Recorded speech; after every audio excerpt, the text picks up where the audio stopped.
for general family viewing.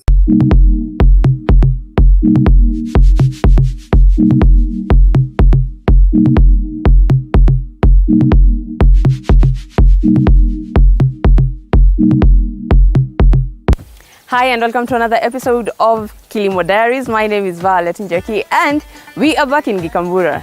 You remember last week, the episode we aired last week, it was all about poultry farming and specifically the broilers. And Alex was telling us all about taking care of the broilers, ensuring that you have that healthy meat. Na kuna kitu alituambia that chicken can get heart attack. Hiyo kitu bado inanishtua. Like how?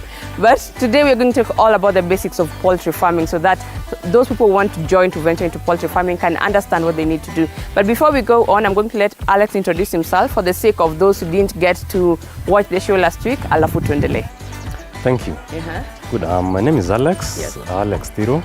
I'm a poultry farmer. We've been practicing it. Yes. And it's a good thing. We also train the farmers on how to manage the farm. And also for the staff who are maybe carrying out the groundwork. We also do training. Because it's a very delicate thing. It's a very risky thing. And you need to have all the concepts and all the knowledge to handle the farming. Yes.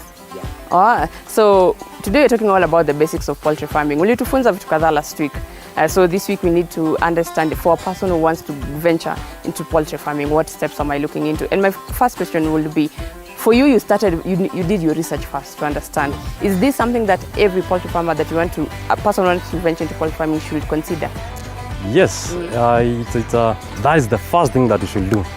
And majorly, the idea behind that is poultry farming is very risky, and as we all understand the investment part of it, of any other investment, anything that is very risky, the returns are maybe high or can be low. Yes. So to eradicate the risks, to manage those risks, you have to have all the information, all details, so that you can manage all the risks that are involved. So information is key, research is key, and you learn in day out. It's a progressive thing. Like you can learn today and you're done. I think I'm good to go. No, you keep on learning day in, day out. So hata ukianza bado endelea tu. You never know. It's something very dynamical. You have to keep on learning from all aspects. Yes. Okay, so now let's dive into the basics of poultry farming. The first thing that comes to mind is the chicken house. Tell us about the chicken house. What should I know? What should I put in mind when making this chicken house? We covered something about the design, which is very critical. You have to have the proper layout of the structure because of aspects like ventilation, Then the other thing to consider, to know about the chicken house is how to prepare it first. Because you see, you are getting a one-day-old chick that has traveled for many hours because it will have to cover imetoka mbali sana. Then you get it and you place it in another environment. So how do you prepare this environment that is habitable, that is comfortable for this bird? So you need to prepare the brooder first, and that is the very important role of this bird. It will contribute to the growth of this thing, because you see, you have to give it enough temperature, environmental temperatures. You have to give good space, so brooder preparation, and before you get to that, you have to ensure that your chicken house is thoroughly clean. Lazima safi. Usafi, kama ulikuwa na zingine lazima kwanza usafishe, ufagie, uoshe kabisa, utengeneza hiyo place. Sasa ndo uanze kutengeneza brooder. And talk about the brooder, the things to note ni kama temperature, you have to have adequate temperature. Kuzaka kitu akana nguo ni yule mtoto. Una venye mtoto anazaliwa then one day akana nguo, so you have to ensure the right temperatures. So there are different sources of temperatures you could use for heating. Then and when you talk about the temperatures, you see even the equipments in that place. Kama ni maji lazima ikuwe na adequate temperature. Kasi kuja kukunya tu maji baridi na kakona baridi, so many factors you need to consider. So once you prepare the brooder, then you are good to go. Hiyo kitu ikikuja ama hiyo kuku akikuja, but a very environmental place, a very comfortable place, and that will affect the growth of that thing. Okay. An example I use, mtoto akikuja on the first day, if you expose kwa baridi, what happens? You attract chances kama za pneumonia and other diseases. Yes. The same concept you use with this bird. Uki-expose kwa baridi sana, be sure that afterwards utakuwa na hizo magonjwa zinamsumbua and stuff. Then again, if too much temperature, then ina affect. Okay. In effect, because it dehydrates these birds so much. So you have to ensure the temperatures, kama ni maji, iko sawa. Huyo mtu huyo bird akikuja, struggle, anaendelea tu sawa. Okay. We mentioned about temperatures, because kuna different mediums that they can use to get the temperatures for the brooders. What options do I have? Do I have the option of kuweka jiko, or what are my options? Well, that will depend on various factors. For example, the reliability of the source that you use. Because there are people who will use the jikos kama inaweza service for the entire time. Because what happens, we want to maintain a constant temperature. For the bird, ile time yenye ni baridi sana na ile time yenye kuna joto sana, you still maintain that constant temperature. So there are various sources you could use. Kuna jiko that you mentioned, inatumia makaa, na kila kitu iko na negative yake na positive yake.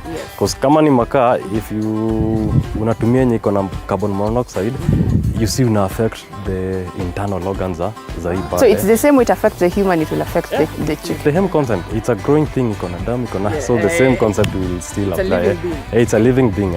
So there are, kuna watu wanatumia stima, kuna the bulbs, na hiyo stima zikipotea usiku you know, sasa temperature zinakuwa affected tena. That is the other source. Kuna watu wanatumia gas, kuna watu wanatumia gas, the burners, which at times most people will prefer that. But it's a bit expensive. It's good to mention, because you see, once ukiwasha, it's instant. Inaleta tu joto hapo, kuzima, inazima hapo. Now the risk part of it ni gas iishe, because ni hii cylinder kawaida. Ikiisha, you have to make sure that uko in control of hiyo kitu ikiisha. Kuna watumia the natural means, watu wataweka maji moto kwa mtungi, anaweka huko ndani. But it will depend na condition in your place. Is that place warm? Is that place cold? Is that place, you know, the climatic conditions. So that is what will guide you mostly. And the other thing that will guide you on choosing the means of heating ni sasa the cost, because you see kama burners ni a bit expensive, for the electricity ni a bit expensive still. And again, the reliability. Hii kitu ita serve for how long? Because you see the pattern hizi kuku zinahitaji joto sana ni usiku. Wewe umelala, umejifunika na blanketi, uko na nyumba fiti. Sasa for the bird, kama umelala, stima imepotea. If you don't have that alarm, because kuna equipment zenye wanatengeneza hizo alarms, zenzi stima ikipotea inakuwa alert, stima imepotea. But if you don't have that, wewe usingizi yako imeshika, ya kuku huko zinapiga nduru, you know. So yeah. Is there a way that as a farmer you can put in an alert system that you can know when you're sleeping, this has happened to my chicks? Is there a possibility of that? Yes, technology. There is a group of young men I met, and they were trying to create something like that. They were trying to look on the humidity of the chicken house, the backup system in case steam ipotee, what happens. There are people who are innovative, and it's good maybe if we embrace this, because you see, itakusaidia, and it will alert you. You see, talking of humidity, the chicken house, you're supposed to even play with the ventilation and the humidity and stuff. More humidity itacause hizi maugonjwa could cause the disease of these birds. So wanaweka hizo machines, vile humidity kipanda juu inakuwa alert by either a message ama cutting something, inakuwa alert, then you know how to react to the chicken house. So and something that people should work on. Yeah, wow, that is something that we should consider when venturing into it. Wow, okay, so my director Paul ananiambia time is a bit off, so we are going to take a short break, but I don't know how that time may fly. We're going to take a short break. Today we're learning all about the basics of poultry. We came back to Gikambura to talk to Alex because what he taught us last week, we decided we need to go back for more. That is why we're here. Going to take a short break, but we'll be right back to understand about the basics of poultry farming.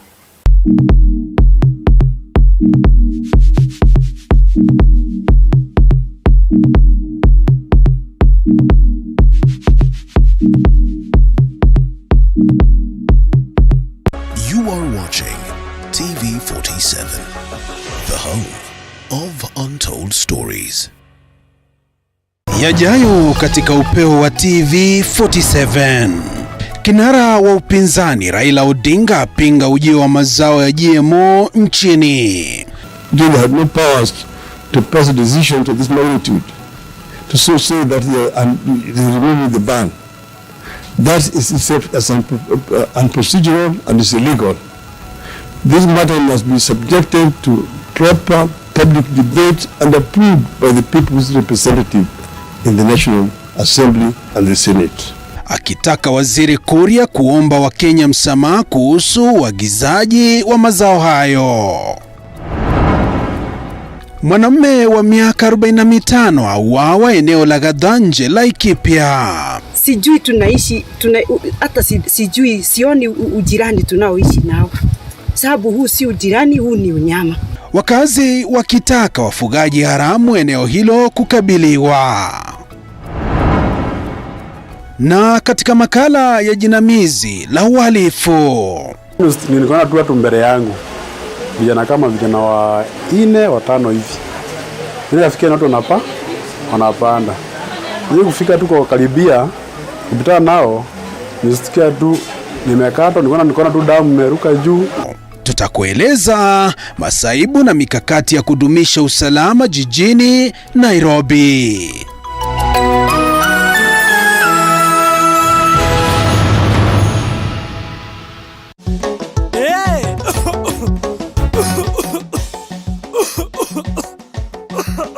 Kaluma King Herbal Lozenges zinazo nguvu maradufu kutuliza kikohozi, vidonda vya koo na mafua. Kaluma King ni shwari. Chika mama huyo muharifu kaiba kuku zangu, vifaranga wangu na mayai zote pia kabeba. Chika mama huyo. Maumivu yakizidi, muone daktari. You are watching TV47, the home of untold stories.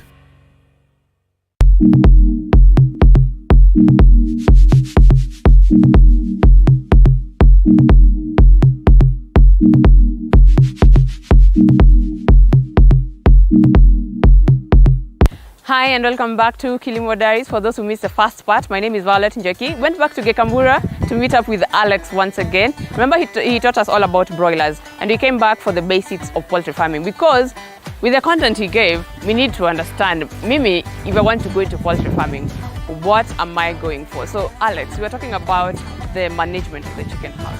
I've gotten my 1-day-old chick. What next? Good thing, eh? Yeah. Just like the way you get a new baby, eh? How do you handle the baby? Yes. It's the same concept that you'll handle the chick, eh?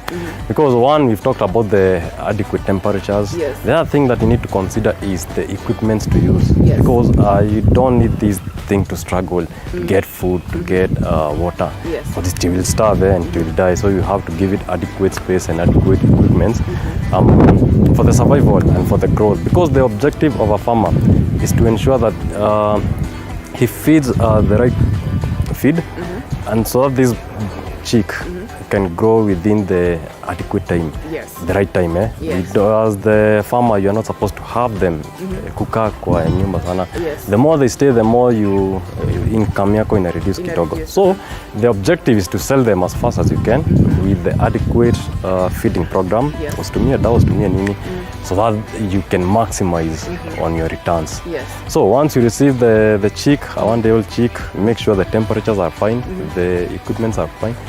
And now the food that you feed on, Yes. it's another consideration. Usipate kitu ipatie food yenye haina nutrients enough, Yes. ita starve, ita grow. You know, kaki grow, For the feathers will have to grow. It will have to grow even proportional. So who do you feed on? Usipatie yenye iko na hii kitu ina lack this. Inafaa grow uniformly. Yeah. So for the temperature, that's the other thing, for the equipments that you use, for the feed that you use. And it's good to note that as this bird is growing, some of the experts will advise the adequate temperature in a fact 30 to 32 degrees. 30 to 32. You should know that when you grow, you're supposed to reduce the temperature. So hii kitu kwa 5 weeks, you're not supposed to be giving it the same as you were the first week. Lazima unacheza na temperatures kidogo. Cause you see, ukitengeneza brooder, we mentioned something about the brooder. You have to enclose the place to make sure the constant heat temperature. Yes. So as they grow, unaendanga sasa ukifungua, ulianza na ka space kadogo, unaenda ukiexpand, ukipatia the right sasa temperatures. The same applies to the equipment. You start with the equipment that is kadogo and ina serve for the old chicken. When ina grow kubwa, unaenda ukichange the equipment. Hiyo inaenda increase. Okay, the temperature goes decreasing but the equipment goes in terms of size and in terms of numbers. Because you see, tukiwa tudogo, they can feed on a small thing. But when they are growing, you have to now increase the equipments that you are using. Okay. So with this equipment, when it comes to the feeding, do I have options for the equipment to give them water and the equipment to give them food? Yes, you have options, and majorly 2 equipments are used for the feeders and for the drinkers, because something that should never lack in the chicken house ni food na maji. Hiyo ni key. Because kuna watu wanasemanga ni kama kisiagi hii kuku inafaa kuwa na chakula 24/7. That is why it grows so fast. So chakula ikiisha kwa tumbo inafaa irudi wapi? Kukula na kukunywa maji. So it's something that happens 24/7. Ufai kuinyima. So having mentioned that, you need to have adequate feeders and drinkers. For the feeders ni zile zenye you are able to adjust them as they grow. You see something we've said kalianza kadogo, so unaanza ukipandisha juu venye ina grow. Cause it's just like a person. Venye huwezi kula kama umelala, the same kuku ifai kukula kama imelala. I've seen so many farmers do that mistake. Feeder inabaki imekaa chini. So hata kuku ikikula imekaa chini, haiko comfortable. Unaina struggle kukula. So as it grows, unaenda ukipandishia feeder juu. The same applies to the drinkers. Unaanza chini, unaenda ukipandisha juu, ukiweka juu. There are people who use automated systems, but they're a bit expensive kidogo for the feeders and for the drinkers.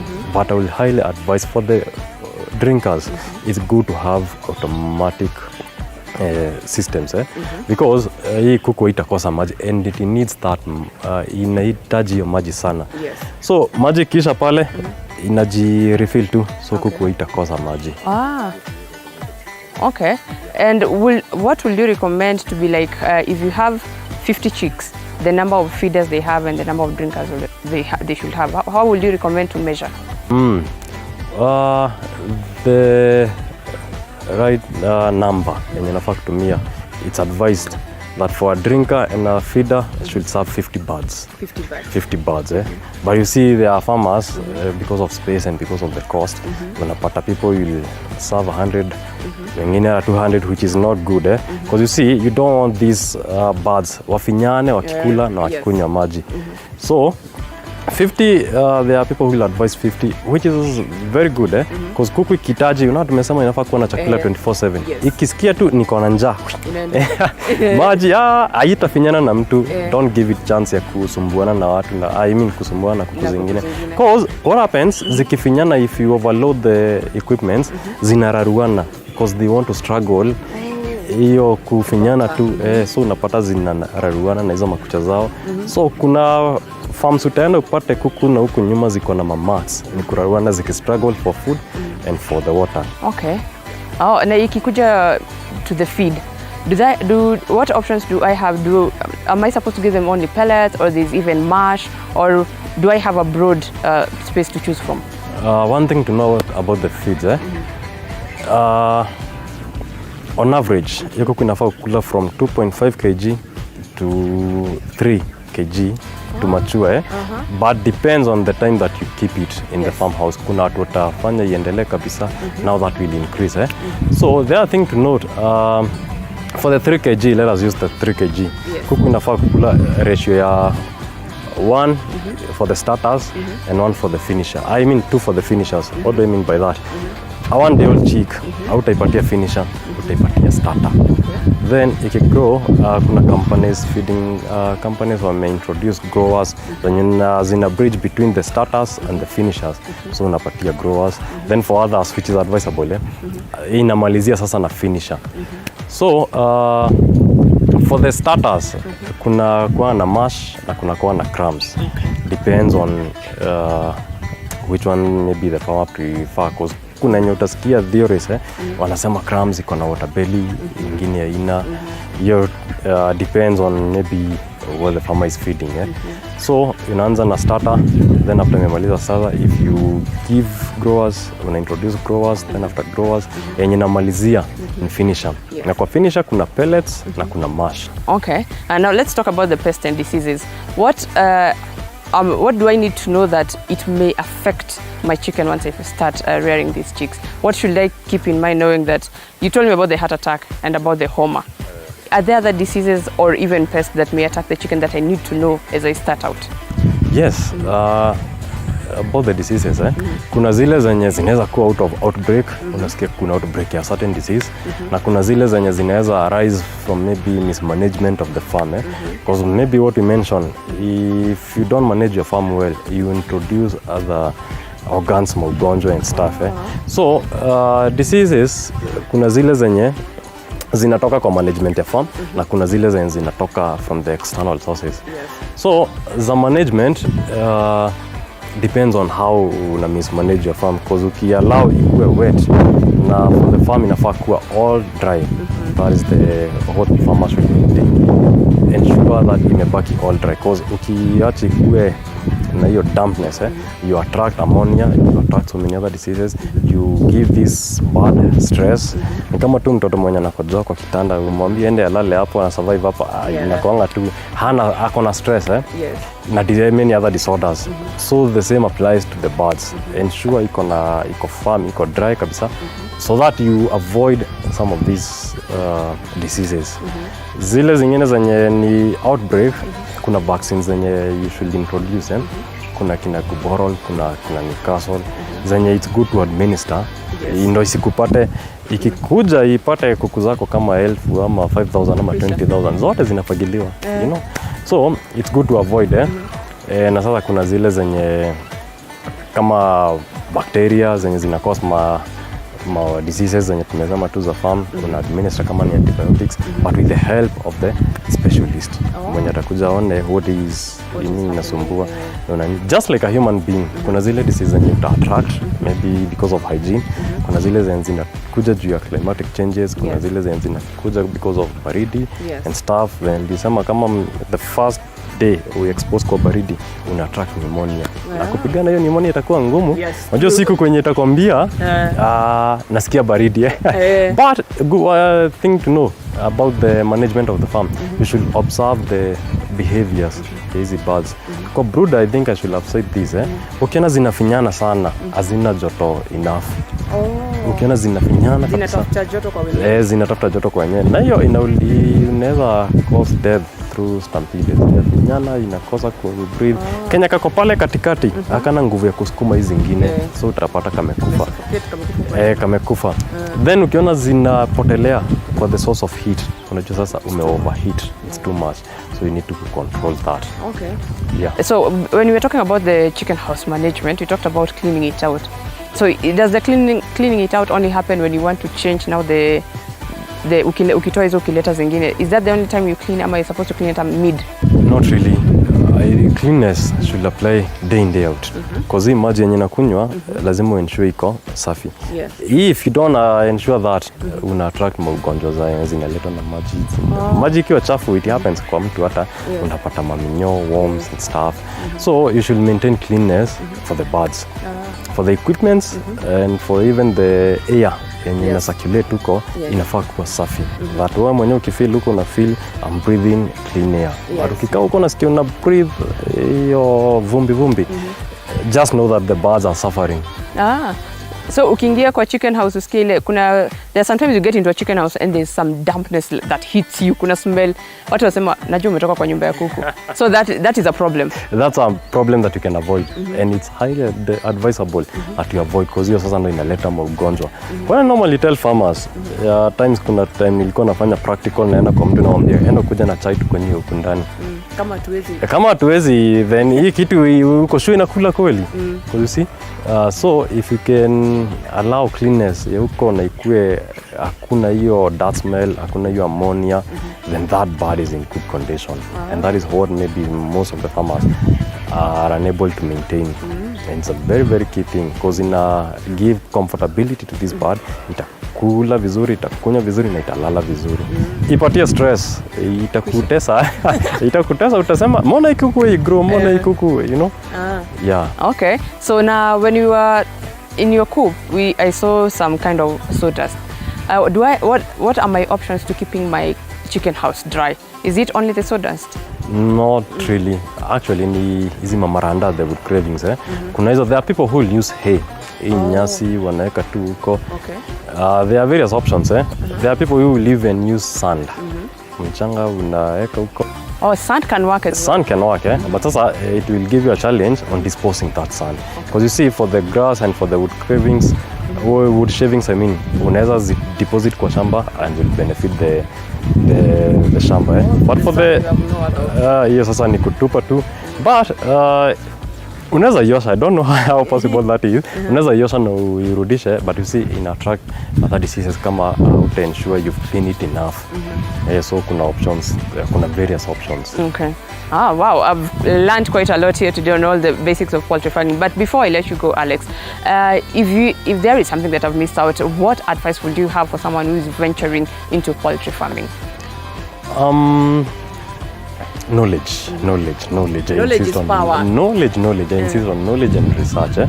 Because you see, as we mentioned, in something that is very risky. Yes. So, in order for you to get the good returns, you have to manage and you have to understand all these risks that will be affecting the birds. Yes. So you have to analyze them. You have to know, how do I manage all the risks?